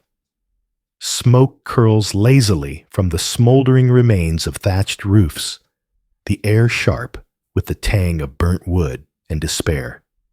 You step carefully over the debris, shattered pottery, a child's lost shoe, a pitchfork bent beyond use. The fields stretch out before you, blackened and trampled, their promise of sustenance snuffed out by the clash of steel and the thunder of hooves. A lone crow perches on a splintered fence, its harsh cry slicing through the stillness. This is war's calling card, a brutal reminder that peace is a luxury you can no longer afford. You're a peasant, caught in the crossfire of lords and their ambitions. The battles may be over, the armies marched on, but the real fight begins now, survival in a world stripped bare. The women's voices from the last section still echo in your mind, their tales of loss and resilience, a prelude to the broader devastation you face. War doesn't discriminate. It takes from all leaving you to pick up the pieces. The immediate aftermath is a gut punch. Your crops, the lifeblood of your family, are gone, burned, trampled, or pilfered by soldiers who cared little for your hunger. The granary, once a symbol of hope, stands empty, its contents scattered or stolen. The animals you tended, cows that gave milk, pigs that promised meat, are either carcasses bloating in the sun or driven off to fill the bellies of men in armor. The stench of decay hangs heavy, a cruel perfume that follows you everywhere. Your home is no refuge. The walls of mud and straw have crumbled, the roof caved in under the weight of violence. You sift through the wreckage, fingers brushing against a scorched blanket or a cracked bowl, fragments of a life that feels like a distant dream. The village square, once bustling with gossip and trade, is silent, save for the wind whistling through the ruins. And the losses aren't just material. Friends, neighbors, loved ones lie still, their blood seeping into the earth they once tilled. Grief is a quiet ache, but survival demands you push it aside for now. What comes next is a slower, more insidious unraveling. How does a community rebuild when the foundations are ash? The answer lies in the shadows of war's long reach, where the struggle deepens. The long-term consequences settle in like a fog, thick and unrelenting. Trade, the fragile thread that tied your village to the world, snaps. The roads are bandit-haunted, the markets unreachable, and the merchants who once bartered for your grain have fled. Your surplus, if you're lucky enough to have any rots in the fields, there's no one to buy it, no coin to earn. The economy you knew fragile as it was collapses under the weight of chaos. Disease creeps in a silent predator, thriving in the wreckage. Wells are fouled with the dead food dwindles, and the unburied draw flies, and worse. Fever sweeps through, claiming the weak and the weary children, the elderly, those already broken by loss. You watch helpless as your kin shiver, and fade the herb wife's poultices, powerless against the tide of sickness. Dysentery, typhus plague, they don't care for your prayers or your pleas. And the Lord is safe behind stone walls, yet his demands never cease. The tax collector arrives his ledger, a cold tally of your ruin. No harvest, no livestock, no mercy, just the expectation of payment in a currency you don't have. You barter what little remains, a rusted tool, a scrap of clothing trade, a small surrender. Hunger gnaws at you, a constant companion, as you ration crumbs and hope for spring. But the body can endure much. It's the mind that fractures under the strain. What does war leave behind in the quiet spaces of your soul? Let's step into that darkness next. The psychological toll is a thief in the night, stealing peace you didn't know you'd miss. Fear takes root, blooming with every creak of the wind or distant hoofbeat. Sleep, once a refuge, becomes a battlefield of its own. Dreams of fire and blood jolt you awake, heart-pounding. You see threats in every shadow, every stranger's glance your world, shrinking to the edges of your own paranoia. The village, once a web of trust and toil phrase. Desperation breeds betrayal, grain-hoarded tools, stolen whispers of blame poisoning the air.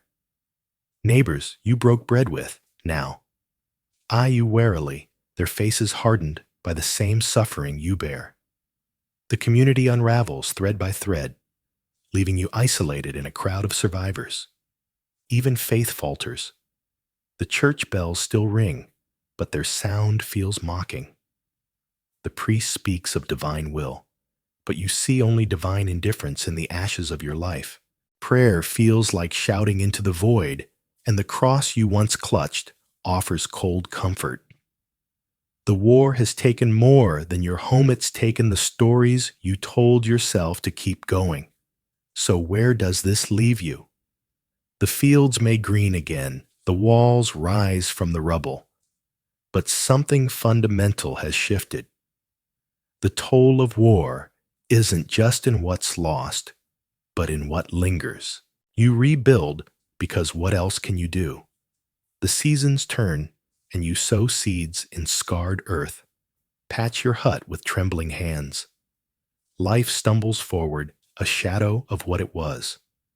The crow still watches, the wind still carries the faint echo of battle, and you carry on bearing scars, seen and unseen. But this isn't the end of the story. War's toll doesn't vanish with the harvest, or the hammer it stretches into the years, the generations weaving a legacy of struggle and survival. How does this shape the world you leave behind? That's a tale for the final section, where the threads of oppression tie into a knot that binds the future. The fire's glow softens, casting long shadows across the room as you nestle deeper into your blanket. The night outside is quiet, save for the rustle of leaves and the faint chirp of a cricket. You've walked with medieval peasants through their world, their muddy fields, their creaking huts, their lives hemmed in by forces they couldn't escape. Now, as the embers dim, it's time to ponder the echoes of their struggles, the ways their oppression reached beyond their time to shape the world you know. You've seen it all, the feudal ladder pinning you to the earth, serfdom chaining you to a lord's whim, taxes and tithes bleeding you dry. The law turned its back. Education was a distant dream. and the church whispered that your suffering was God's plan. You hauled water, dodged plagues, and marched to war when the trumpets called. Revolts flared, only to be snuffed out, and the daily grind wore you thin. Women carried extra weight, culture bound you tight, and war left its mark. But what did it all build? Let's trace those threads forward step by step. The oppression you faced wasn't a dead end, it was a slow fuse burning toward change. Feudalism, that creaky old beast, couldn't last forever. You chipped away at it sometimes with pitchforks, sometimes with sheer stubbornness. The Peasants' Revolt in 1381. England saw you storm London, demanding freedom from serfdom's yoke. The Jacquerie in 1358. France turned fields into battlegrounds, your rage spilling over.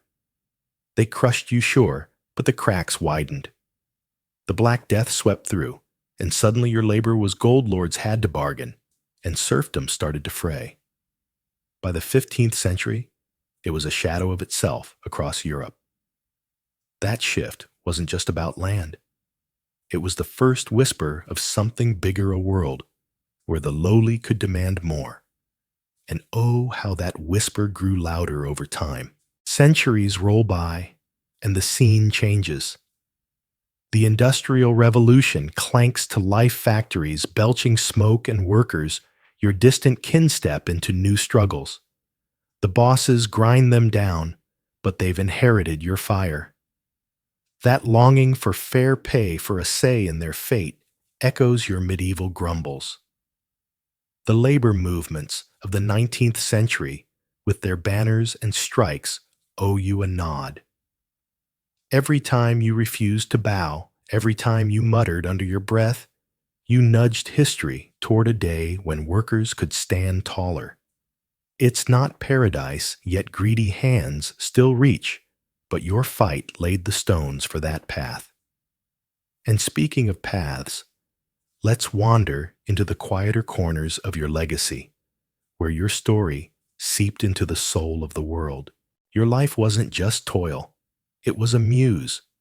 Poets scribbled about you, philosophers chewed over your lot. Chaucer's Canterbury Tales gave you a voice rough and real, while Langland's Piers Plowman dreamed of a plowman's justice. These weren't just bedtime stories, they were your defiance in ink chipping at the idea that only nobles mattered. Art and thought shifted bit by bit because your struggles refused to stay silent. The Renaissance, the Enlightenment. They drank from the well of your discontent, questioning the old order you'd rattled. But it's not all lofty words. Your daily muck left a mark too, one we can still feel underfoot. Think of your villages, the damp, the filth, the coughs that never stopped. Those health hazards weren't just your problem, they were a warning. Plagues like the Black Death forced the world to wake up. Quarantines were born, sanitation crept in, and cities eventually traded squalor for cleaner streets. Your cramped huts, with their smoky air and flea-bitten floors, whispered lessons to urban planners centuries later. Light space, fresh water, they're gifts you didn't get, but your suffering demanded them for others. Progress crawled, but it crawled because of you. And then there's the way you played, even that left a ripple one that's more fun to unravel. Picture this, a festival day mud underfoot, and you're crowning a king of fools with a straw hat. He struts about barking silly orders, and everyone laughs. It's a game, but it's Morea, a tiny rebellion, a taste of flipping the world upside down. That mischief simmered bubbling up in the French Revolution, where real crowns rolled. The idea that power could shift, that the bottom could rise, wasn't new, it was in your jests, your songs, your quiet hopes. You didn't start the fire, but you handed over the kindling. So where does that leave us? Let's pull these threads together as the night deepens. Your oppression was a quiet giant shaping laws, labor, art, health, even the air of rebellion. Scholars argue over your role. Were you a footnote or a force? Truth is, you were both. You didn't rewrite the world in a day, but your weight, your sheer refusal to vanish bent history's arc. The rights we chase, the tales we tell, the cities we build. They carry your fingerprints, smudged but real. Now as the fire, do it to you. The room hushes, the fire a faint murmur of embers. You tug the blanket closer, its softness a shield against the creeping chill. The stories of those peasants, their sweat, their small victories, their long shadows skirl up beside you, familiar now. That medieval world, harsh and unyielding, fades into a gentle blur, leaving a thread tying you to them across time. You're not so far apart. Their fight for a scrap of dignity, a sliver of hope, lives in the quiet battles we all wage. As your eyes grow heavy, let their strength hum beneath your thoughts, a lullaby of resilience, a promise that even the smallest spark can endure. Outside, the night stretches wide, stars blinking through the dark. The moon spills silver over the stillness, and the world feels softer, kinder. You're here, held by the present, yet brushed by the past. Let your mind drift, cradled by the echoes of their lives, the lessons they left, the dreams they unknowingly sowed. Breathe slow now. The journey's done, the fire's last glow fading. Those peasants with their worn hands and weary hearts slip into the quiet, their tale complete. But it lingers a whisper in your soul, a call to rest, to reflect, to simply be. Close your eyes. The night folds around you, warm and deep, carrying you gently into sleep. Sweet dreams. Indles to a glow. Let's ease into the end, letting the past settle like dust on an old shelf.